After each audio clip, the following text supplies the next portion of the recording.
여러분 반갑습니다.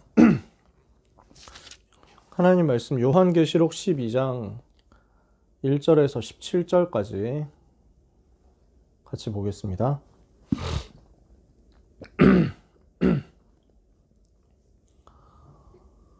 요한계시록 12장 1절에서 17절까지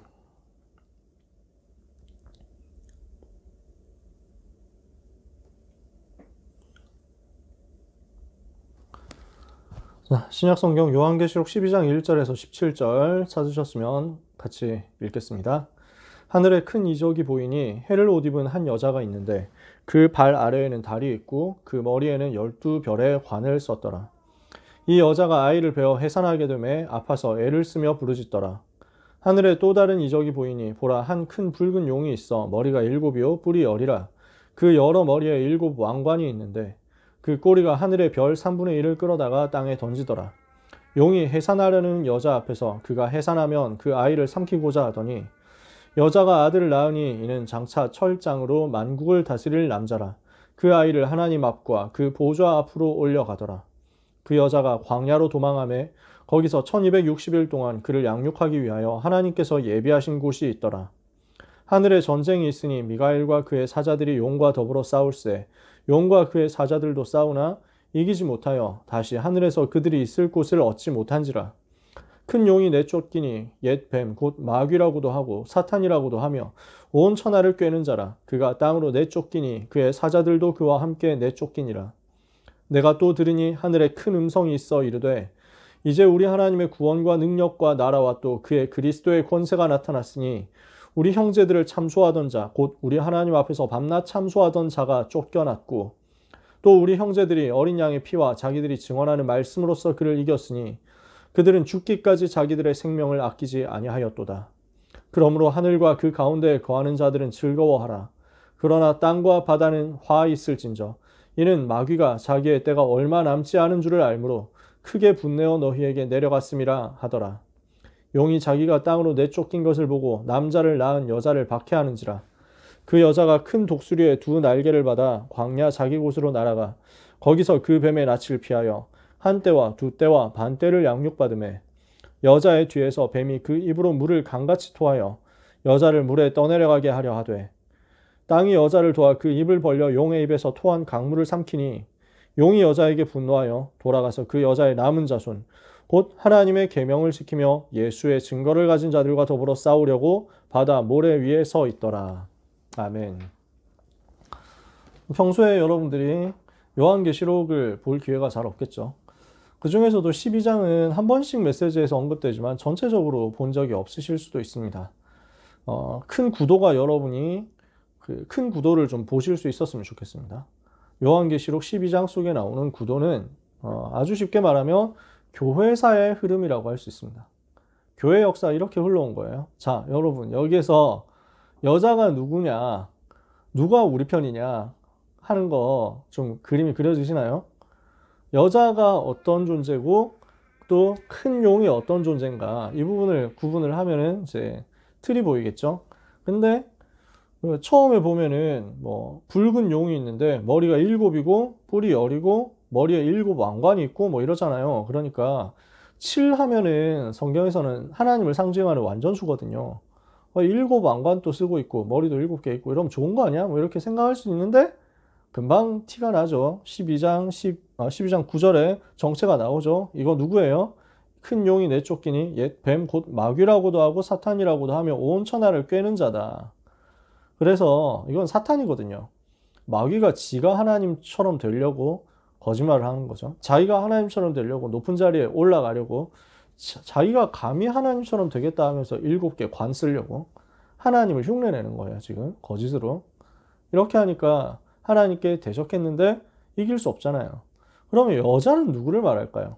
여자가 낳은 아이는 누구를 말할까요? 자, 여자가 아들을 낳았어요. 5절에 보니까 누구예요? 철장으로 만국을 다스릴 남자라. 그럼 누구겠습니까? 만왕의 왕, 만주의 주로 오실 예수 그리스도 말하거든요. 그래서 그러면 여자가 그리스도를 낳았다라는 말은 무슨 말입니까? 글자 그대로 낳았다라는 말이 아니고요. 이건 상징하는 거예요. 여기서 여자는 무엇을 말하느냐? 교회를 말합니다.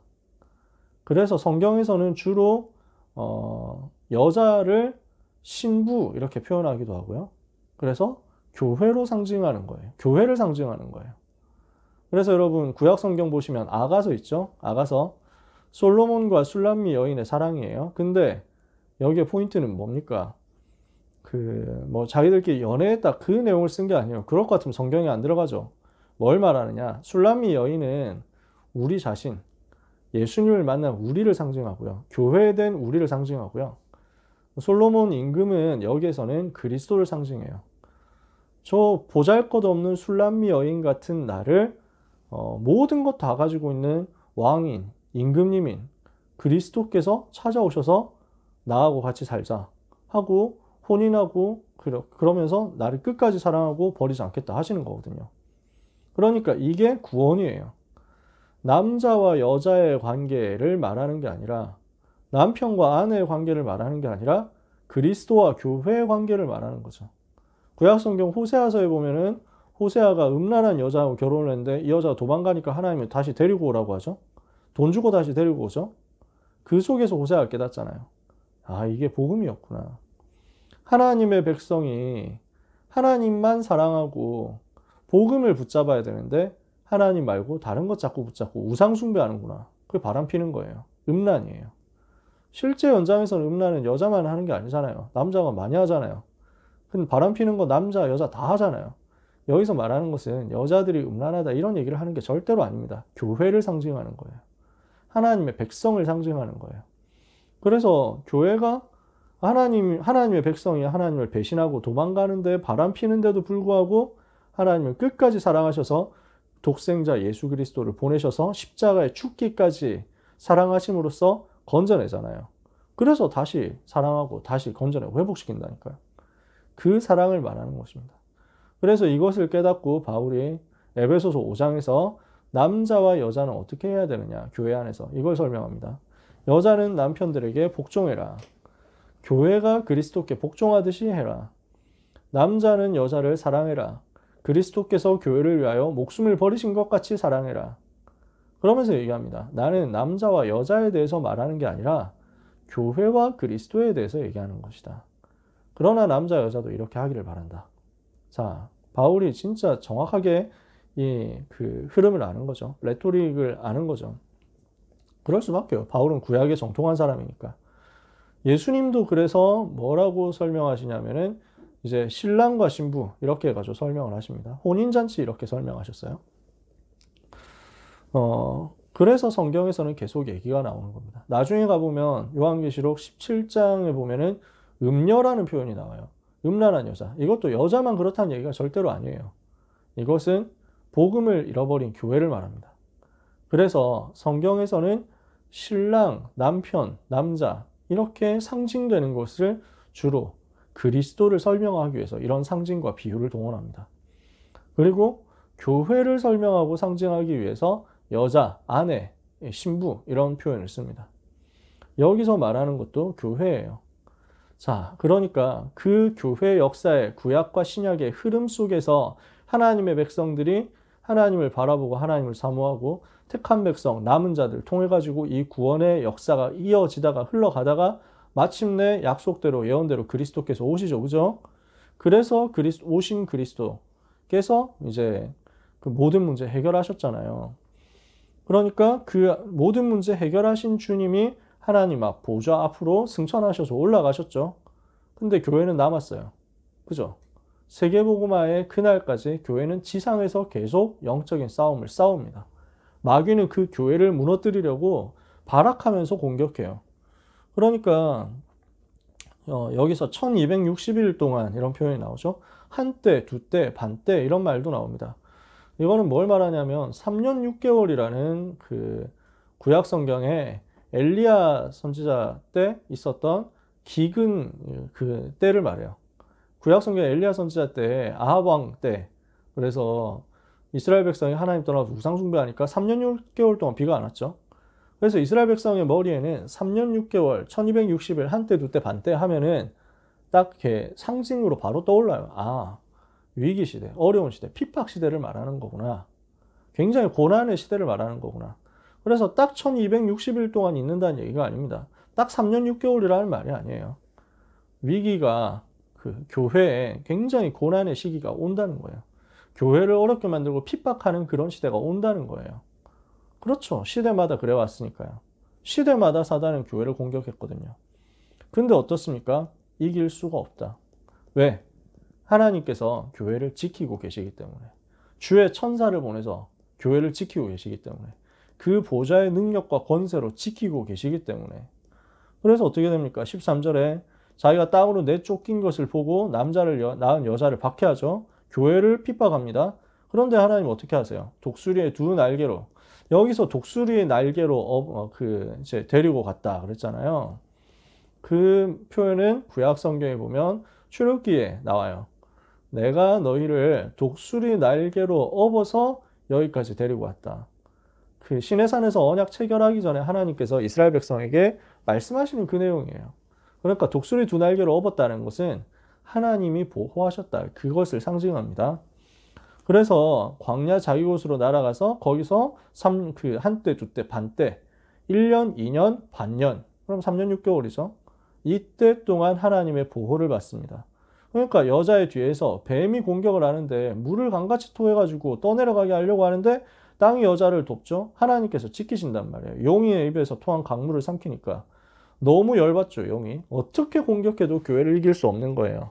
그래서 어떻게 합니까? 그 여자의 남은 자손 딱 보이죠? 렘넌트. 렘넌트는 누굽니까? 하나님의 계명을 지키며 예수의 증거를 가진 자. 이들하고 싸우려고 바다, 모래 위에 서 있더라. 이게 지금의 모습입니다. 렘넌트 일어나서 이 복음 지키려고, 이 전도운동 지키려고, 교회를 지키고 교회를 살리려고 할 때 사단은 반대로 교회를 어떻게 하든지 없애려고, 어떻게 하든지 렘넌트 없애려고 발악하면서 서 있는 것입니다. 싸움은 어떻게 됩니까? 반드시 하나님의 백성이 이깁니다. 그게 요한계시록 내용 전체예요. 자, 지금 요한계시록 12장 하나를 가지고 교회사의 흐름을 쭉 봤습니다. 오늘 할 이야기의 내용이 이겁니다. 첫 번째 내용에서는 미시적인 얘기를 했습니다. 첫 번째 시간에는요. 저희가 만날 수 있는 시간 2시간이고 그전에 첫 시간 지난번에 했고 오늘 마지막 시간 아닙니까? 그렇죠? 지난번에 그래서 여러분 교회 안에 있는 빈곳 살려라. 여러분 현장에 여러분 교회 빈곳 살리고 치유하는 응답. 여러분 자신을 받으라 이랬어요. 오늘 이야기는 거시적인 이야기입니다. 빈곳의 교회를 치유하는 겁니다. 빈곳에 있는 교회, 또 빈곳이 되어버린 교회, 전 세계 교회를 살려내라. 이게 오늘 우리가 말씀으로 붙잡을 내용입니다. 어떻게 보면 좀 거대한 내용인데요. 여러분이 언약으로 붙잡으시라는 거예요. 평생의 언약으로. 이번 프로젝트 하지만 여러분은 사실은 평생 해야 됩니다. 이번 프로젝트를 평생 끌고 가라는 얘기는 아니고 이번은 마무리할 때도 있겠죠. 그렇죠? 근데 여러분이 교회 살리고 빈 곳에 있는 교회를 돕는 것은 평생 해야 됩니다.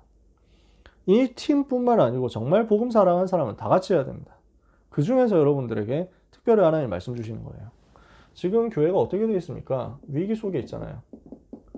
위기 만났거든요, 교회가. 왜 교회가 위기 만났냐? 본질을 상실했으니까. 이런 내용들은 여러분 워낙 많이 들었으니까요. 어떻게 됐습니까? 지금 복음이 종교화되어 버렸잖아요. 복음 대신 종교 붙잡고 있거든요. 복음 대신 율법 붙잡고 있거든요. 복음 대신 신비주의, 인본주의 붙잡고 있거든요. 사회주의 이념 붙잡고 있거든요. 그러니까 틀린 것, 다른 것 가지고, 비슷한 것 가지고 본질을 놓쳐버린 게 지금 교회란 말이에요. 이러니까 어떻게 됩니까? 사단의 놀이터가 돼버린 겁니다.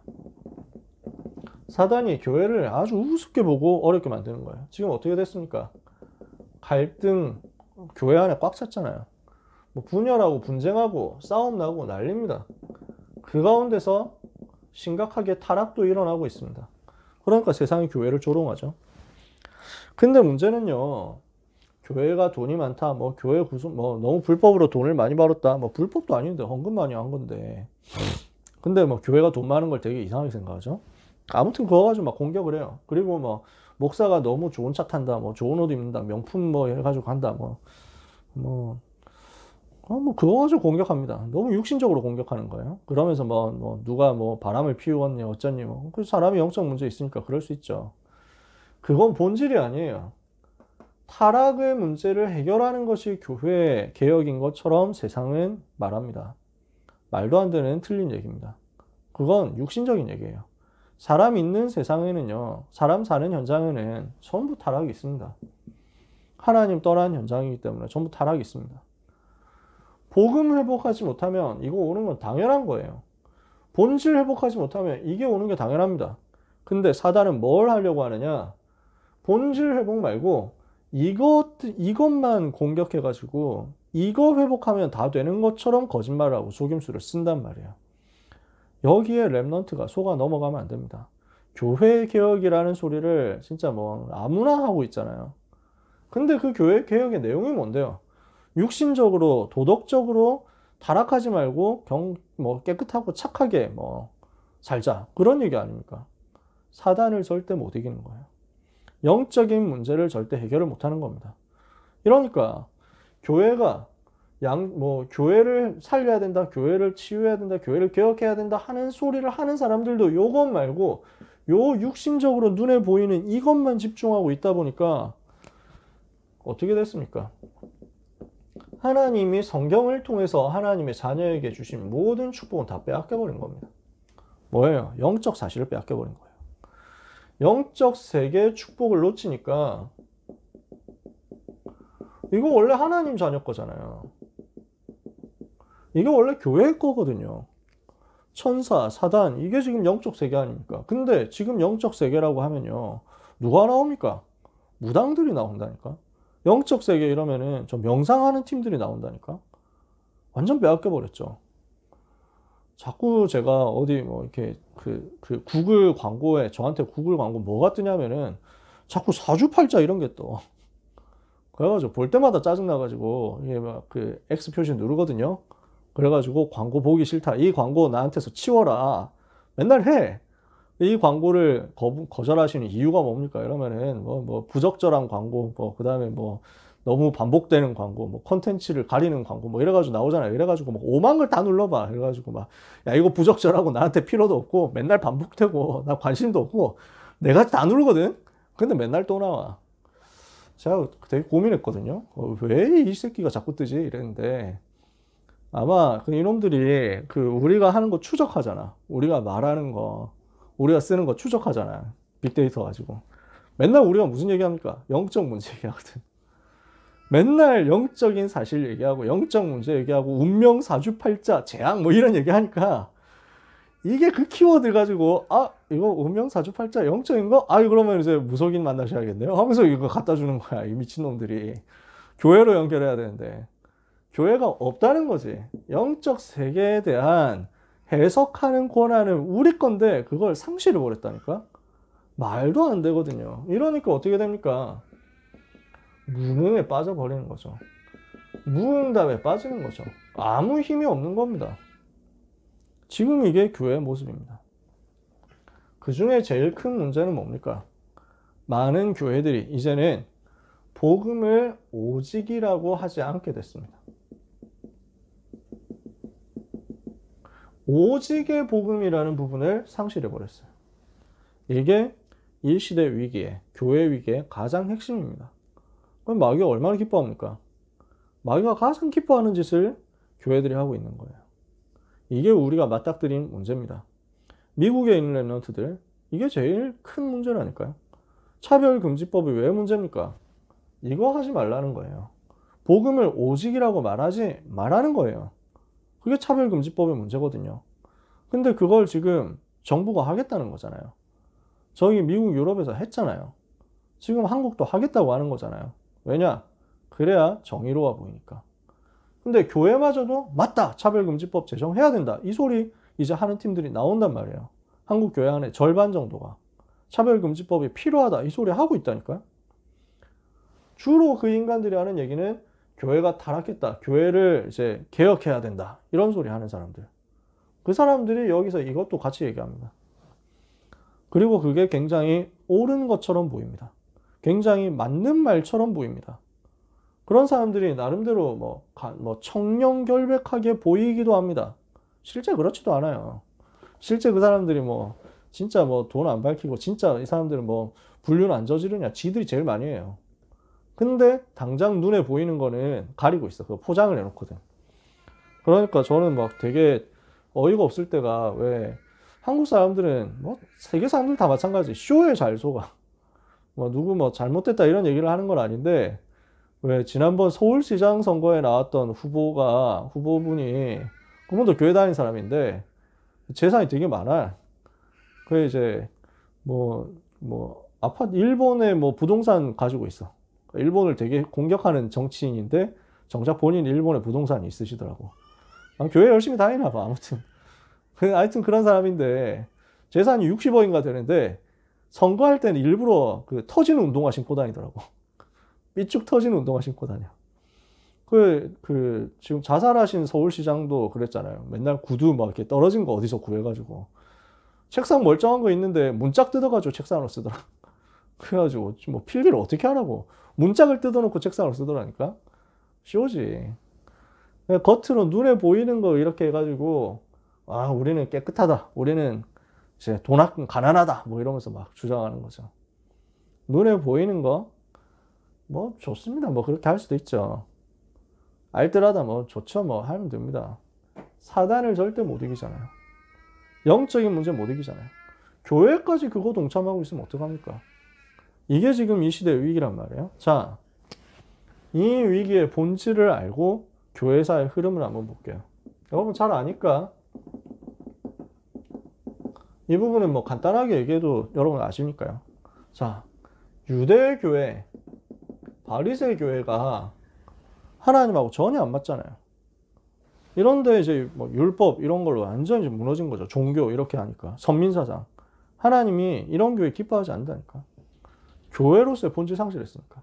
그래서 헤롯 성전은 완전 무너졌는데 초대교회는 로마를 정복한 겁니다. 그렇죠? 이렇게 해서 로마를 정복한 초대교회가 근데 이미 정복하는 그 당시부터 변질되기 시작해요. 중세 천주교가 너무너무 무너져 버렸어요. 완전 변질됐거든요. 근데 그 중세 천주교가 변질되는 내용 속에는 굉장한 타락도 들어있습니다. 굉장한 부패도 들어있습니다. 권력화되고 부패하고 뭐 음란하고 이런 거 다 들어있어요. 그러니까 아예 뭐 처음부터 그렇게 말이라도 하지 말든지, 성경에 그런 내용도 없는데 목회자 결혼하지 마라 내용도 없거든요. 구약의 목회자 누가 있습니까? 제사장들이잖아요. 제사장들 다 결혼해가지고 애 낳아가지고 대대로 이건 물려줬거든요. 그러니까 레위지파가 이렇게 대를 이어가지고 제사장 하잖아요. 구약의 목회자 결혼했지. 신약의 목회자 누가 있습니까? 천주교에서는 베드로가 교회 수장이라고 하는데 베드로 결혼했냐 안 했냐? 성경에 보면 마태복음 8장에 베드로의 장모가 열병으로 알아누웠다. 장모 있으면 예수님이 고쳐줬거든요. 장모가 있으면 결혼했단 말이냐 안 했단 말이냐? 결혼 당연히 한 거죠. 어느 정도 했냐면은 바울이 메시지 할 때 나중에 서신서에 보면은 우리도 우리 형제 게바처럼, 즉 베드로처럼 아내 된 자매를 데리고 다닐 권한이 없겠냐. 그 말은 베드로는 현장 갈 때 사모님 데리고 갔다는 얘기예요. 그래서 현장에 사모님하고 같이 가는 거 틀린 얘기가 아니에요. 베드로가 그랬어요. 왜 바울이 결혼을 했겠냐 안 했겠냐. 바울이 사역할 당시에는 이제 아내가 없었어요. 혼자 살았어요. 그건 틀림없어요. 근데 바울이 그렇다고 해서 결혼을 안 했냐? 그건 몰라요. 왜냐? 바울이 사내들인 회원이었는데, 사내들인 회원의 자격이 뭐냐면은 결혼한 사람이에요. 결혼한 30세 이상의 남자가 사내들인 회원이 될 수 있어요. 결혼 안 하면 안 받아줘요. 바울이 특수한 자격이 있어가지고 예외를 인정받아서 미혼인데 들어갔다 이럴 수도 있죠. 자세한 거는 천국 가봐야 합니다만. 근데 학자들은 결혼했지 않겠냐 이렇게 생각합니다. 돌아가셨거나 아니면은 이혼 당했거나 예수 믿는다는 이유로. 왜냐하면 바울 집안은 초엘리트 집안이거든요. 로마 시민권자. 어마어마한 집안이에요. 국회의원 됐으니까 집안이 좋다는 거죠. 근데 그 정도 됐는데 이제 예수 믿는 사람 나왔다. 당연히 축출되거든요. 가문의 명예를 위해서. 그래서 강제 이혼 당했을 수도 있습니다. 자세한 건 몰라요. 중요한 건 아니에요. 그러니까 신약의 목회자도 결혼했지, 구약의 목회자도 결혼했지, 다 했는데 왜 천주교는 결혼 안 한다고 지 맘대로 이렇게 헛짓을 합니까? 그럼 결혼 안 하면 그래 뭐 하지 말라면 뭐 하든지 말든지. 신부들 저들 신부 수녀들 얼마나 자기들끼리 뒤에서 썸을 많이 탔는지. 그러니까 수도원 이런 데는요, 수녀원 수도원 이런 데그 당시에 갓난아기 버리는 일들이 얼마나 많았는지를 역사가 기록을 하는 거예요. 진짜 썩었죠. 그러니까 뒤로 음란 다 한 거예요. 다 해놓고 겉으로는 우리는 뭐 이제 막 금욕이다 이러고 있는 거예요. 금욕이라는 말 자체가 성경하고 안 맞아요. 성경에 그런 말 한 적이 없거든. 아무튼 이렇게 하고 있으니까 뭐 육신적으로 음란하다 이런 것도 문제죠. 뭐 돈 밝힌다 이런 것도 문제죠.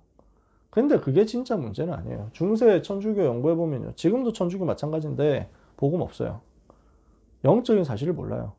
천주교 교리 배운 사람들 어떻게 생각하느냐, 천주교 교리 안에 있는 사람을 어떻게 붙었느냐, 지옥은 누가 가느냐, 죄 많이 지은 사람 지옥 간다, 나쁜 짓 하는 사람 지옥 간다, 착한 일을 한 사람은 천국 간다. 그 천주교에서 가르친 내용이었어요.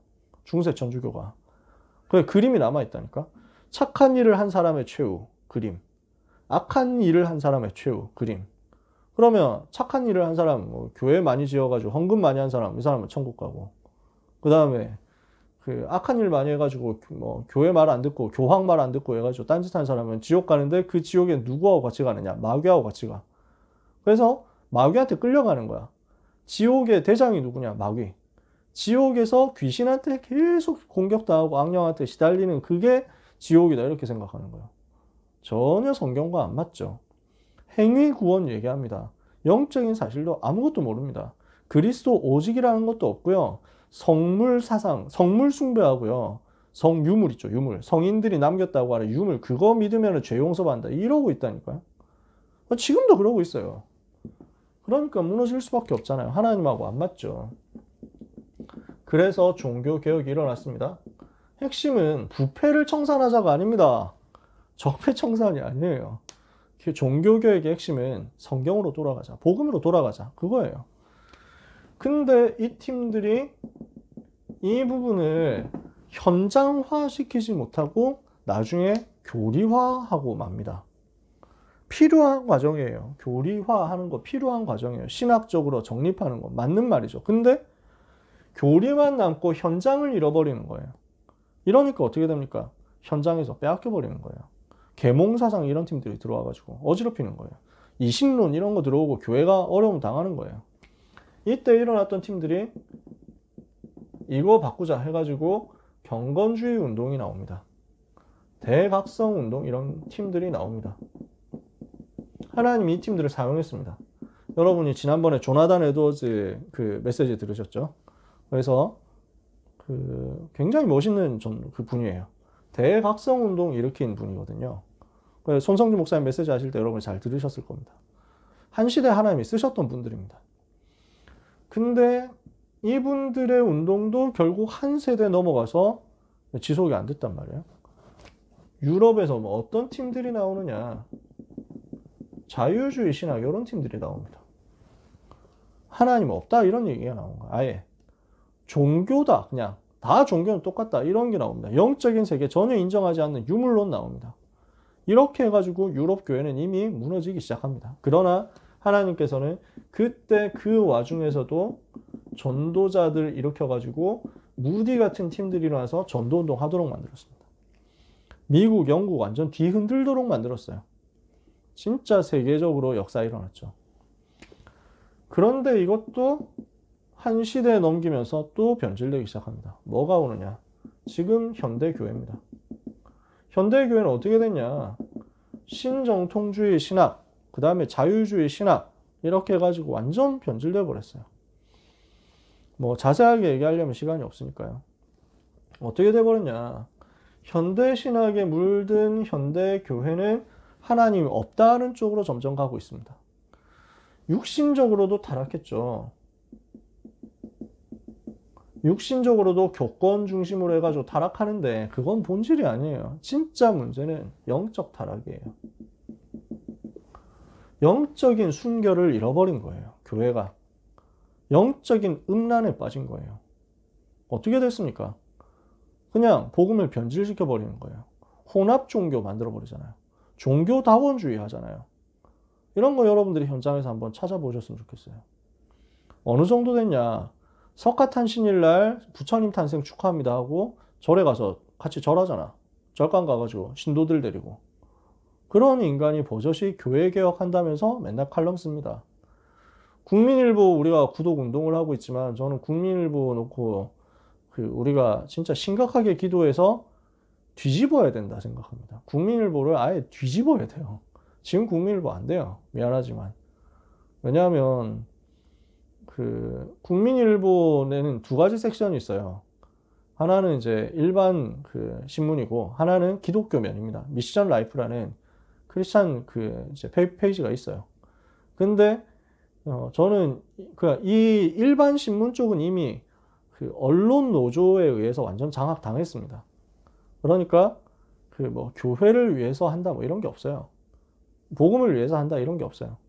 그냥 완전 불신자, 완전 3단체 논조 그대로 따라갑니다. 일반 면은. 그러면 미션 라이프 기독교 소식 싣는 거 이 부분이라도 제대로 해야 될 거 아니에요. 근데 여기도 넘어갔어요. 뭔 얘기하고 있냐? 요 얘기하고 있어요. 요 얘기. 그러면서 어떤 쪽으로 가느냐? 현대신학 쪽으로 가요. 자꾸. 그러니까 국민일보에 칼럼 싣는 사람이 누구냐? 지금 제가 국민일보 안 봐가지고 모르겠는데 옛날 국민일보 교회 올 때 제가 봤거든요. 그래서 그때 칼럼 싣는 사람들이 몇 명 있었는데 그 몇 명이 색깔이 다 비슷한데 그 중에 한 명이 유명한 사람이라니까. 옛날에 WCC 총회를 할 때 기도문 썼던 사람이에요. 그래서 뭐라고 했냐? 나무 아미타불 관세음보살 아멘 뭐 이런 거 썼던 그 사람. 그래서 뭐 하나님 뭐 하느님 아버지 하나님이라고는 안 하잖아. 하느님 그 다음에 뭐 하느님이시여 그 다음에 뭐 부처님이시여 그 다음에 알라 신이시여 소태산 대종사시여 하면서 막 이렇게 관음보살이시여 성모 마리아시여 하면서 막 신들 이름 쫙 부르고 우리가 연합해가지고 기도할 때 세계를 구하게 하소서 뭐 이렇게 병들어버린 억압받은 세상과 민중들을 구하고 탄압받는 여성들을 구하고 괴롭힘을 당하는 생태계를 구하게 하시고 4대강 때문에 파헤쳐진 이 땅의 국토를 살리게 하시고 꼭 4대강 얘기는 한다.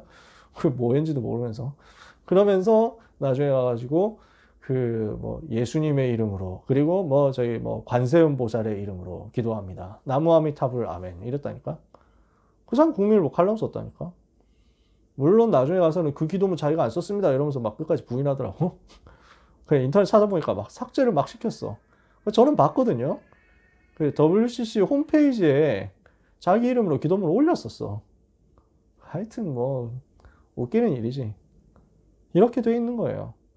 그럼 국민일보 봤던 거 취소해야 됩니까? 뭐 그런 말은 아니고 여러분 기도해서 살리시기 바랍니다. 문제는 뭐냐? 지금 그렇게 돼버렸다니까. 성경을 부인합니다. 하나님의 말씀을 조롱하는 수준까지 갔습니다. 교회라는 것들이, 신학자라는 놈들이, 목사라는 놈들이 그러고 있습니다. 완전히 영적으로 타락해버린 거예요. 지금 거기까지 왔어요. 그러나 보세요. 하나님은 이렇게 변질될 그때마다 이 변질을 막고 복음을 회복하는 사람들을 일으켰어요. 지금도 마찬가지다.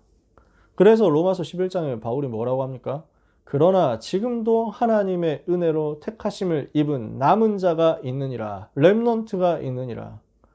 성경이 말하는 렘넌트 사상 가장 정확하게 보여주는 구절입니다. 여기가. 지금도 있어요. 하나님을 사랑하고 복음을 사랑하고 세계복음을 간절히 사모하는 교회와 제자들이 전 세계에 남아 있습니다.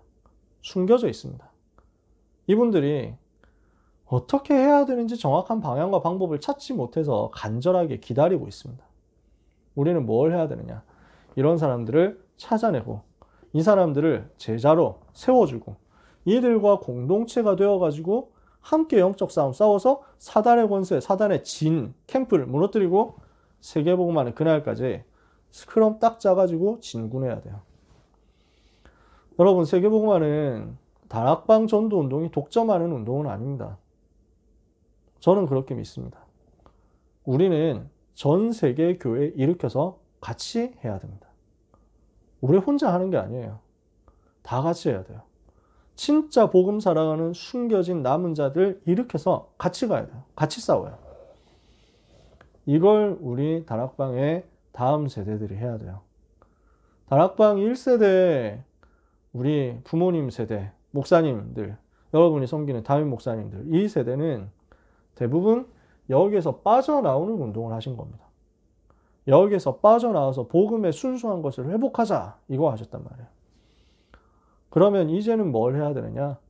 이 순수한 복음 잃어버리지 않은 채, 이 복음의 본질, 색깔 절대 변질시키지 않은 채로 이 복음에 반응하는 전 세계 제자들을 찾아내서 같이 가야 돼요. 이게 우리가 세계복음화의 그날을 두고 해야 될 일입니다. 이 흐름 속에서 하나님의 관심이 어디 있습니까? 하나님이 무엇을 원하십니까? 놓쳐버린 본질적인 메시지를 회복해야 됩니다. 교회사 흐름을 연구해 보면요. 시대마다 전도운동이 있었습니다. 몇 차례 있었어요. 근데 요 대각성 운동 때도 전도운동 했습니다. 경건주의 하는 사람들 전도운동 했습니다. 무디 운동 일어났습니다. 그 이후에 선교단체도 일어나고 많은 팀들이 나왔습니다. 근데 이분들이 전도운동 순수하게 했어요. 하나님이 그러니까 그 시대에 이분들을 축복했어요. 근데 미안하지만 초대교회가 전달했던 그 본질적인 메시지를 가지고 전도한 건 아니었어요. 이분들의 메시지는 뭐였냐면 예수님 믿고 죄 용서받고 천국 가자라는 것이었습니다. 초대교회 이후에 일어났던 전도운동의 핵심들은 뭐냐면 너의 죄를 회개하고 예수님을 믿고 죄를 용서받고 천국에 가라라는 거였어요. 그게 메시지의 핵심이었어요. 근데 초대교회는 뭐라고 했습니까? 예수가 그리스도라고 했습니다. 그게 초대교회의 메시지의 핵심이에요. 교회사 연구해보면 알아요. 예수가 그리스도라는 것을 전도 메시지의 키로 삼은 적이 없어요. 전도 운동할 때, 복음 운동할 때, 복음 전할 때 수십만 명을 움직이는 그 전도 운동이 일어났을 때 들판에서 웨슬레 같은 사람들이 수천 명을 일으켰을 때 그 대각성 운동했던 사람들이 천막을 치고 곳곳에서 제자들을 일으키고 사람들을 각성시키고 부흥시켰을 그때 굉장히 깨끗하게 복음 전했기 때문에 하나님이 이들을 시대 주역으로 사용하셨지만 이분들이 예수님이 그리스도라고 말하지는 않았어요. 그러니까 미안하지만 초대교회가 했던 것처럼 세대와 세대를 넘어서 전도운동 일으키는 그 응답을 못 받은 거지. 그분들을 폄하하는 게 아닙니다. 그분들이 있었기 때문에 우리가 있습니다. 그 선배들이 있었기 때문에 오늘 우리가 이렇게 전도운동 할 수 있습니다. 그러나 우리는 본질을 회복해야 돼요. 예수가 그리스도라는 메시지는 종교개혁자들이 거의 1500년 만에 회복했습니다. 루터, 칼빈 이런 사람들이 회복했어요. 근데 신학적으로 회복했어요. 무슨 말이냐면 예수가 그리스도라는 그 메시지를 가지고 현장화시키지는 않았어요. 현장에서 전도하고 불신자 살리는데 이 메시지를 쓰지는 않았다니까. 그러니까 불신자 살리는 메시지는 예수님 믿고 죄 용서받아라 이거였다니까. 그 죄에 대해서도 대부분 많은 팀들이 경건주의, 대각성 운동하는 팀들, 한국에서도 1907년에 평양 대부흥운동 일어났을 때 그때 죄 회개했던 운동들 주로 어디에 치우쳐 있었냐면 자범죄에 대해서 치우쳐 있었어요. 그러니까 류 목사님이 제대로 복음 증거된 적 없다고 얘기를 하시는 게 그 이유예요. 자범죄 얘기 맞는데 자범죄 회개해야 되는데 본질은 따로 있잖아. 원죄거든. 영적 문제거든. 이거를 회복시켜줘야 되는 거지. 본질적 메시지를 누가 회복할 것이냐. 다락방 전도운동이 교회사에 남는 전도운동인 이유는요. 뭐 대단한 역사를 일으켜서가 아닙니다. 우리보다 더 큰 단체들 많습니다. 우리보다 늦게 시작했는데 우리보다 더 많이 부흥시키고 더 많이 교회 데리고 오고 세력 넓힌 팀들 없습니까? 있습니다. 근데 예수가 그리스도라는 메시지를 회복한 게 아니에요. 우리는 많이 모이냐 적게 모이냐가 아닙니다. 하나님이 관심 가지시는 것, 성경이 말하는 그 메시지 그대로 하자는 겁니다. 놓쳐버린 영적인 사실에 대해서 우리는 찾아와야 됩니다. 원래 우리 거예요. 영적 세계에 대해서, 영적 사실에 대해서 답을 주고 해석해 주고 치유하는 건 원래 우리 거예요. 이거 회복해야 돼요. 놓쳐버린 성경적 전도운동 회복해야 됩니다. 전도운동은 일어났는데 성경 그대로, 사도행전 그대로 전도한 팀이 없었다니까. 그러니까 어떻게 전도했습니까? 열정을 가지고, 중심을 가지고 진짜 뜨겁게 전도했어요. 그 훌륭한 분들이 있었기 때문에 오늘 우리가 복음 받은 거예요. 저 아시아 그 대륙 제일 끝에 그래가지고 붙어있는 사람들이 알지도 못하는 나라, 지금도 사람들 잘 모르는데 해외 나가면 잘 모른다니까요. 잘 사는 나라인데 어딘지도 모른다요. 심지어 삼성이 그 코리아 거라는 거 모른대요. 삼성 그 갤럭시 휴대폰 쓰면서 코리아 몰랐어 그러는데 샘성 하니까 미국 건 줄 알았대. 지금도 해외 사람들 그렇다. 유럽 사람들, 호주 사람들이 수준이 그렇다니까. 한국 나라 잘 몰라요. 한국에서 제일 유명한 사람 BTS 아니고 김정은이잖아. 김정은 제일 잘 알지 뭐. 모른다니까. 그런 동방에 있는 조그마한 나라에 복음운동이 일어났던 것은 선배들이 있었기 때문입니다. 교회사에 선조들이 있었기 때문에, 귀한 전도자들이 있었기 때문입니다. 그분들이 너무 귀하게 해주셨기 때문에 우리는 너무 감사합니다. 근데 그분들이 미처 다 회복하지 못했던 사도행전 속에 있었던 전도운동을 우리는 찾아내야 됩니다. 그 전도운동 속에서 모든 것을 개혁해야 돼요. 지식도 문화도 사회도 전면적으로 회복해야 돼요. 전부 갈아엎어야 된다니까. 그래서 다락방 전도는 단순한 운동 아니에요. 구원의 길 그리는 운동이 아니에요. 구원의 길 그리죠. 당연히 해야죠. 복음 메시지, 기본 복음 메시지 전하는 것입니다. 근데 그게 다가 아니에요. 그거는 모든 것의 기본이 되고 기초가 되는 가장 소중한 메시지예요. 그 소중한 메시지 속에서 모든 것을 전부 회복하는 거예요.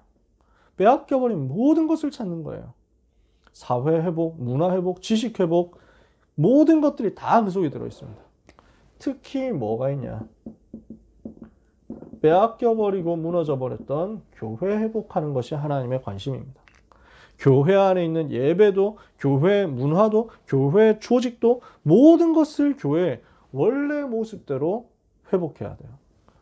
그래서 다락방 전도운동을 어떻게 합니까? 중직자 개념, 초대교회처럼 바꿔버렸잖아요.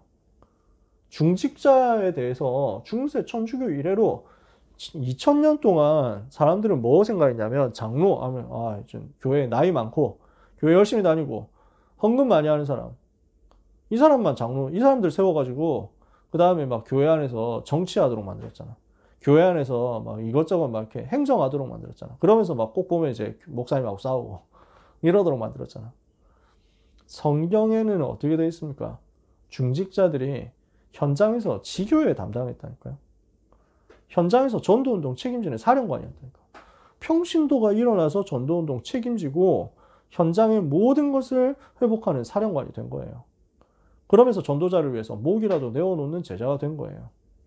이게 지금 성경에 있었던 내용이고 성경에서 회복시켰던 흐름이거든요. 이거를 지금 우리가 다시 회복한 겁니다. 얼마나 대단한 일입니까? 여러분, 중직자 많이 세우는 게 이게 보통 일이 아니에요. 2000년 만에 회복한 사건이에요. 이 얘기를 밖에서 하면 이제 우리가 욕먹죠. 맨날 지구들은 2000년 만이라고 하니까 확실히 이단이 틀림없다 이러면서 하는데, 그분들이 잘못됐다 틀렸다는 얘기를 하는 게 절대 아닙니다. 2000년 동안 교회가 썩었다는 얘기가 절대 아닙니다. 소중한 분들입니다. 우리는 지금 뭘 하고 있는 것이냐? 지금 초대교회에 있었던, 그러나 2000년 동안 묻혀 있었던 그 개념들 다시 회복하자. 우리 잘났다고 하기 위해서요? 아니요. 세계교회 살리기 위해서요.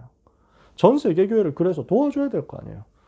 다락방 전도운동이 특허내고 예수는 그리스도라는 말 메시지 하려고 하면은 그 구원의 길 메시지 하기 위해서 로열티 메시지 한 번 할 때마다 10원씩 내십시오. 이런 거 안 하잖아요, 우리가. 뭘 독점합니까? 하나님 은혜로 주셨는데. 우리는 다 같이 일어나서 이 메시지 회복하고 이 전도 회복하자는 거예요.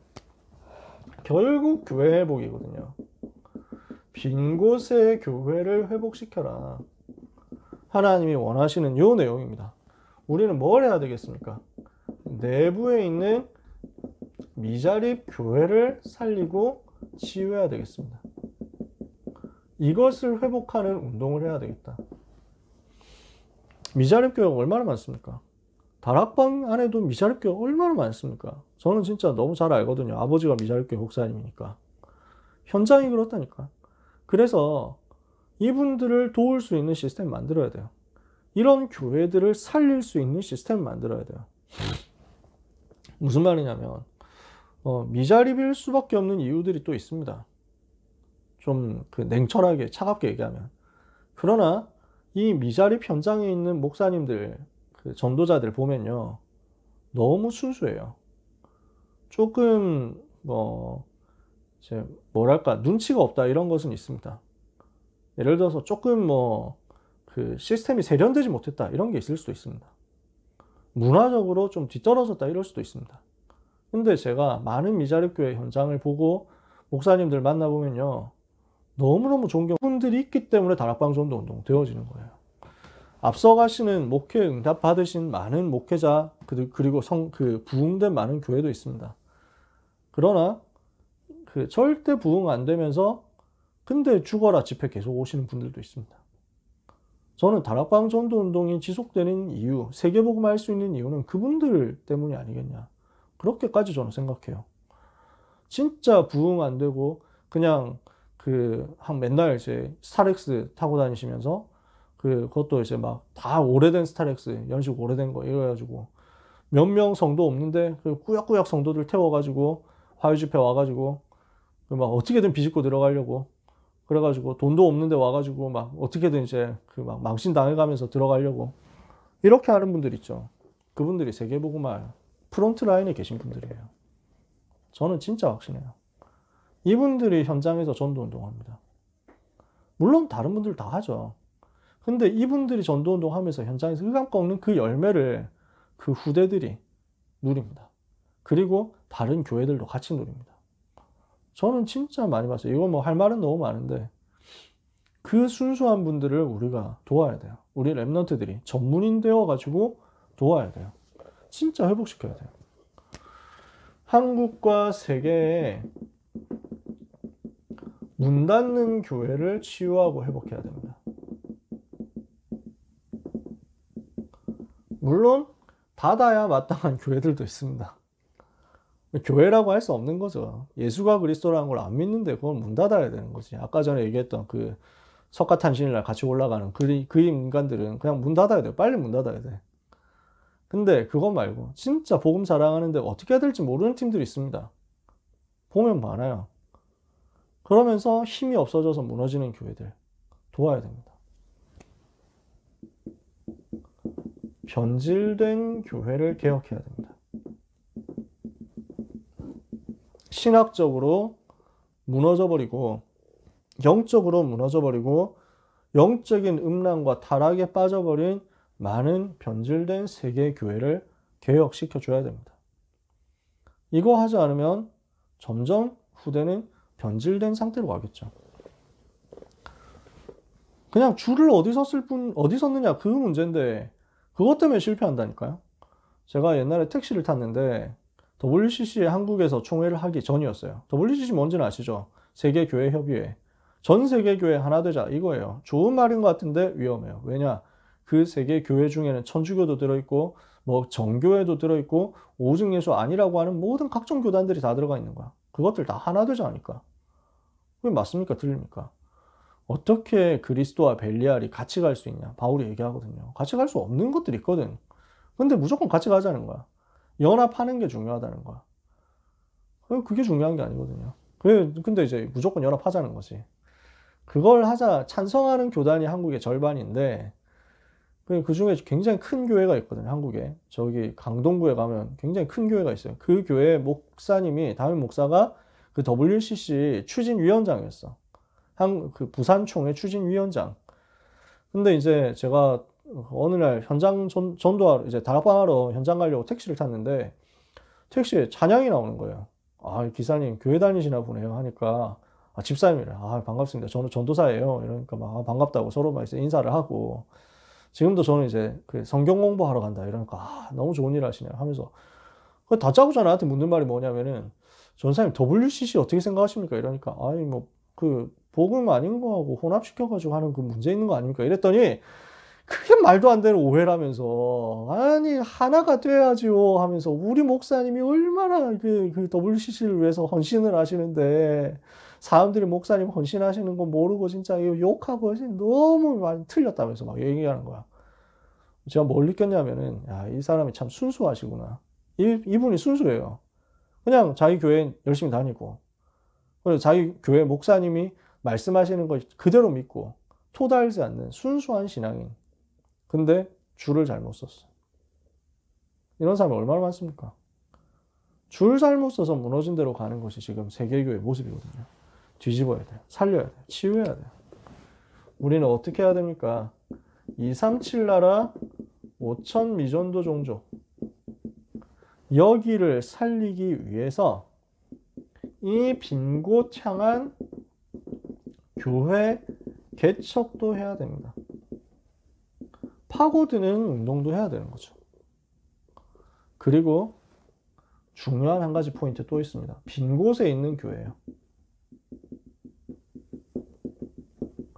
핍박당하고 있는 교회입니다. 저 지금 중국에도 핍박이 심하죠. 북한에는 너무너무 말할 것도 없이 심하죠. 북한 교회가 얼마나 고난당합니까? 그 가운데서도 숨어서 예수 믿는 사람, 목숨 걸고 예수 믿는 사람 있잖아요. 성경책 가지고 있으면 처형당하잖아요. 차라리 처형당한 게 낫지 수용소 끌려가가지고 비참하게 되잖아요. 근데도 끝까지 예수 믿어요. 이런 사람들이 있습니다. 저 무슬림 나라에도, 저 공산주의 나라에도 아직도 이렇게 핍박당하고 있는 교회들이 있습니다. 빈 곳에 있죠. 도와야 돼요. 우리는 이 모든 곳에 있는, 이 모든 빈 곳에 있는 교회를 살리는 전략을 회복해야 돼요. 경제도 회복해야 돼요. 컨설팅 할 수 있어야 돼요. 이거 할 수 있는 시스템 필요합니다. 빈 곳의 교회를 회복시키는 전략과 경제와 컨설팅, 플랫폼 다 회복해야 됩니다. 이거 할 수 있는 시스템이 20가지 전략이에요. 그래서 우리는 이거 회복하는 것입니다. 특히 많은 목회자, 신학생들 제대로 훈련시켜야 되겠죠. 그리고 교회를 재교육하고 훈련시키는 시스템 필요합니다. 그래서 전도학교가 있고 전도신하고 선교사 훈련원이 있고 RTS, RU가 있는 겁니다. 너무 귀한 조직이죠. 그래서 5가지 합숙 훈련이 있는 겁니다. 계속 불러내서 훈련해야 되니까. 그리고 필요하다면 진짜 마음껏 전도운동 할 수 있도록 돕는, 지원할 수 있는 펀딩 시스템도 있어야 됩니다. 이거 우리는 회복해야 돼요. 정말 경제 걱정 안 하고 전도운동 할 수 있도록. 그래서 이것이 소통되는 네트워크 플랫폼이 궁극적으로는 전 세계 교회 살리기 위해서 만들어져야 됩니다. 그래서 이 플랫폼 통해 가지고 들어오는 사람들은 복음 회복할 수 있고, 들어오는 사람들은 성경적 전도운동의 흐름 회복할 수 있도록 컨설팅 받을 수 있게. 이게 우리의 꿈이에요. 여러분들이 이번 프로젝트 때 당장 하자는 얘기는 아닙니다. 우리는 평생 놓고 기도해야 된다는 거죠. 그래야 세계교회 살릴 수 있습니다. 자, 시간이 이미 다 갔습니다. 교회는 무너지지 않습니다. 교회는 절대로 멸망하지 않습니다. 그래서 여러분은 항상 어디에 서 있어야 되느냐? 교회의 편에 서 있어야 됩니다. 하나님이 가장 소중하게 보시고 하나님이 가장 사랑하시는 현장, 하나님의 최고의 관심이 집중된 현장이 바로 교회거든요. 그래서 오늘 읽었잖아요. 요한계시록 12장 읽었잖아요. 교회를 하나님은 무슨 일이 있어도 멸망하지 않도록 지키신다니까.